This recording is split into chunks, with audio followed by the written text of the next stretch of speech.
Good afternoon to all of you. आज मैं आपको डिस्ट्रीब्यूट डाटाबेस के बारे में बताती हूँ। डिस्ट्रीब्यूट डाटाबेस कंसेप्ट ये होता क्या है और इसके कंसेप्ट्स क्या हैं और इसकी प्रॉपर डेफिनेशन क्या है, इसके मैं नोट्स भी लेकर आई हूँ ताकि जो आपको पढ़ने में आसानी हो सके। In the distribute database system, database data typically stored across several sites and each site of typically managed by a DBMS that is capable of running independently of the other sites। ये जो distribute database system है several sites में stored होता है and manage करता है each sites को। जैसे इसमें बहुत सारे जो है कंसेप्ट्स जो इंक्लूड होते हैं, जैसे डिस्ट्रीब्यूट डाटाबेस में कुछ एस्पेक्ट्स जो इंक्लूड होते हैं उसको कहते हैं query optimization, processing, concurrency control and recovery में। ये बहुत ही इंपॉर्टेंट एस्पेक्ट्स है जो इसमें यूज़ होते हैं।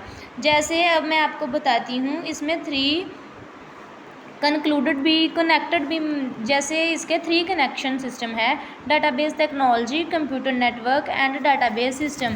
इसमें जो computer database technology, computer network है बहुत ही इंपॉर्टेंट है।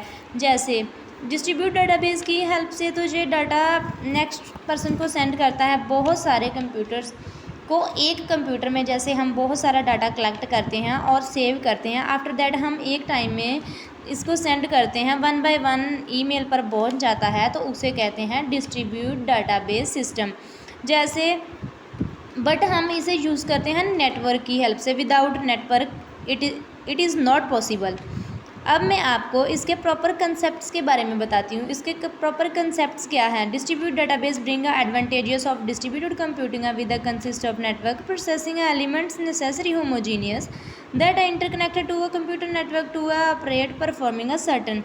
जैसे मैंने आपको बताया था जे कि होमोजीनियस एंड हेट्रोजीनियस 2 टाइप्स के होते हैं जो कंप्यूटर नेटवर्क होते हैं। इसका जो भी कनेक्शंस है परफॉर्मिंग, जो भी डिस्ट्रीब्यूट डाटाबेस के बहुत सारे फ़ायदे भी हैं और इसके नुकसान भी है। फ़ायदे ये हैं, हम कुछ ही पलों में अपना डाटा एक पर्सन से काफ़ी सारे पर्सन्स को सेंड कर सकते हैं।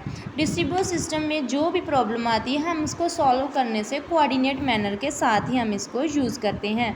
इसके कोऑर्डिनेट मैनर जो है वो भी इसमें यूज़ होता है। ये थे इसके कंसेप्ट। जैसे देख रहे हैं आप, जो नोट्स में इसके कंसेप्ट लिखे हैं तो आपको पढ़ने में आसानी हो सकती है। इसके कुछ और भी कंसेप्ट है। अब मैं आपको इसके कुछ और कंसेप्ट्स के बारे में बताती हूँ। इसमें डिस्ट्रीब्यूट डाटाबेस कैसे डिफाइंड करते हैं, कैसे कलेक्शन करते हैं डाटाबेस को, कुछ सॉफ्टवेयर जो हैं वो इसमें यूज़ होते हैं। जैसे डिस्ट्रीब्यूट ट्रांसपेरेंट यूजर्स में डिस्ट्रीब्यूट डाटाबेस को मैनेजमेंट करने के लिए ये सिस्टम यूज़ होता है।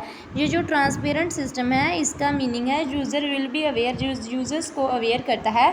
और डिस्ट्रीब्यूट जो है जो सिंगल लॉजिकल डाटाबेस सिस्टम में है, इसकी हम मल्टीपल लोकेशंस को कनेक्ट करते हैं और ये एक ट्रांसपेरेंट फॉर्म में इसे यूज़र अवेयर करता है और वन डाटाबेस स्कीम को ये अवेयर करता है। जैसे द लास्ट कंसेप्ट जो है वो distribute database is a collection of data which are distributed over a different computers of a computer network. जैसे जो डिस्ट्रीब्यूट डाटाबेस में डाटा को कलेक्ट करते हैं और डिफरेंट कंप्यूटर में डिस्ट्रीब्यूट करते हैं उसे कहते हैं डिस्ट्रीब्यूट डाटाबेस सिस्टम।